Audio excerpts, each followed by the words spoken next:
You're coming with me, brat! No! Let me go! Imagine sending your child to school and finding out the man who took her wasn't a police officer, but your HOA president. Stay with me, because this story gets worse before justice finally shows up. This is a real style story told here on Voices Under Color, where we expose how power, racism, and fake authority collide behind closed gates. Naomi Carter thought she was finally doing something right for her daughter. A quiet neighborhood, good schools, clean streets, an HOA that promised safety and order. Her 8-year-old daughter Ariel loved it there. Naomi was a civil rights attorney. She knew rules, she knew power, and she knew when something wasn't right.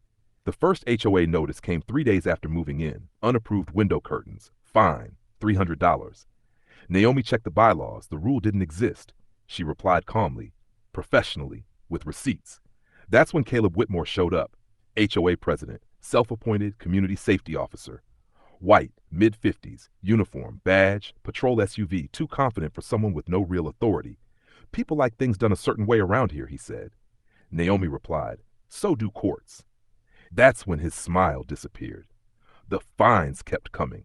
Mailbox violations, grass too long, decor not HOA approved. None of it was real.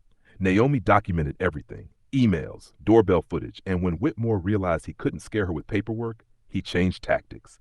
One afternoon, Naomi watched from her window as Whitmore sat in his patrol SUV across the street. Not watching her, watching Ariel walk home from school. That's when Naomi felt it. This wasn't about rules anymore. This was leverage. Now let me ask you something real quick. Have you ever seen someone abuse fake authority like this?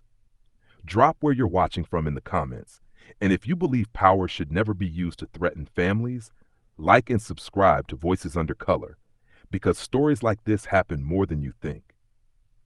On a Thursday afternoon, Whitmore walked into Ariel's school wearing his HOA uniform. I'm here for Ariel Carter, he said calmly. Her mother sent me. He knew the school's verification phrase. No one questioned him. Minutes later, Ariel stood outside with her backpack. You're not my mom, she said. Whitmore didn't argue. He grabbed her wrist, dragged her to his SUV, and drove off. Naomi arrived at the school minutes later. I'm here for my daughter. The secretary looked confused. She was picked up already by her father. Naomi froze. My daughter doesn't have a father, she said quietly. He passed away. She ran outside just in time to see the SUV disappear. Her phone buzzed. Unknown number. Pay what you owe, or you won't see your daughter again.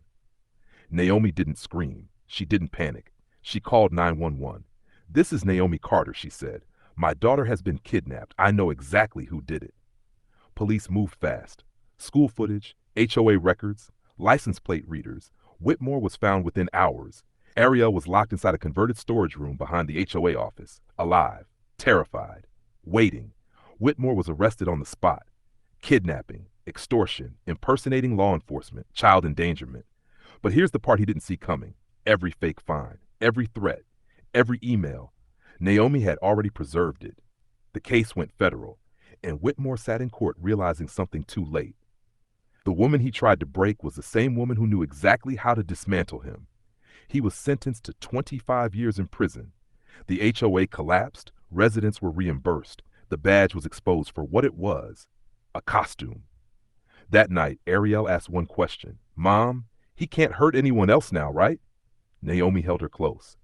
No, baby, because someone finally stopped him.